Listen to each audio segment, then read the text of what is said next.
Hello again, and welcome back to the introductory modules of our post-COVID-19 recovery clinics that make up the Interdisciplinary Clinical Care Network. This is the third and final module in our orientation series.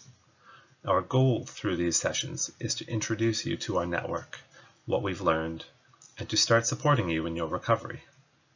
A quick reminder that these education modules do not replace a visit with your family doctor.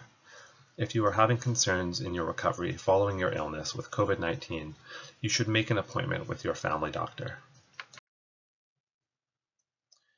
In this third module, we're going to look at understanding your symptoms and offer you some ideas to help you start to see patterns that may be making your symptoms worse.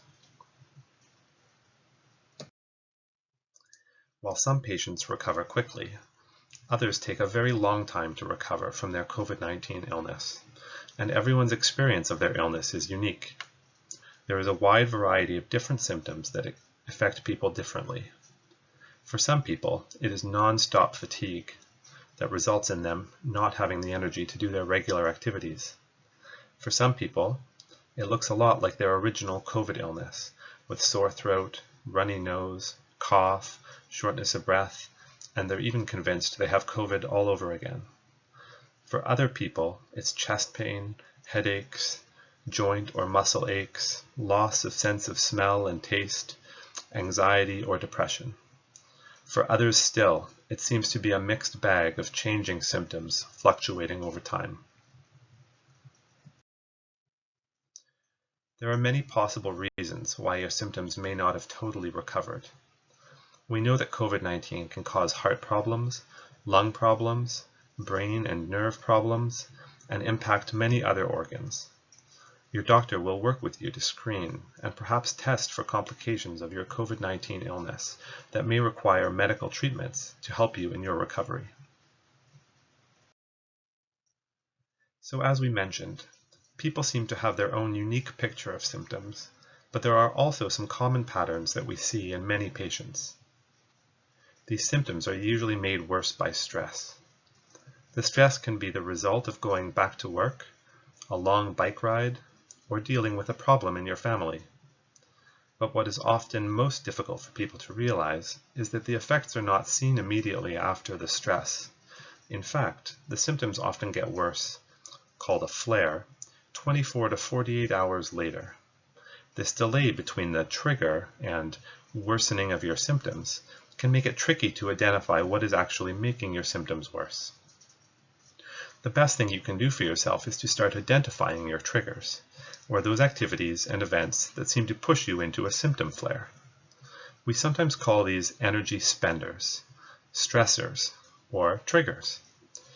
Everyone has a unique limit or threshold for these triggers that cause a flare in their symptoms. We think about them in three big buckets. These are physical stressors, thinking or cognitive stressors, and emotional stressors. Let's explore these a little more. So physical stressors are sort of the first thing everyone thinks about, and the easiest to understand. These are things like walking, biking, running, hiking. They can be your household chores like vacuuming or getting groceries, and they can even be things like taking a shower or getting dressed in severe cases. Thinking or cognitive stressors are sort of like brain drain activities. They can be work, answering emails, screen time, planning meals for your next week, attending appointments, driving your car, or reading. Sometimes we unknowingly spend lots of thinking energy without even knowing it. But anytime you're processing information, this might be a cognitive stressor for you. Emotional stressors are things like getting together and socializing with other people. It could be a fight with a partner or trying to manage a tough family situation. And it could be worrying about your COVID recovery, such as, will I even get better? How will this affect my ability to earn money? How am I going to take care of everyone?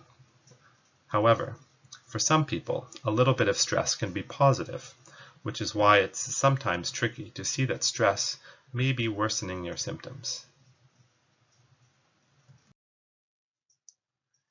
So with all that in mind, what next? What we suggest is that you track and monitor the energy you're spending on these various stressors.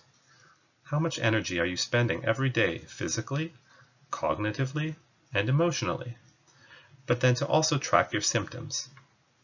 One of the doctors in the network team put together a table of examples of stressors so that you can more carefully identify and track your energy spending or stressors as well as your symptoms.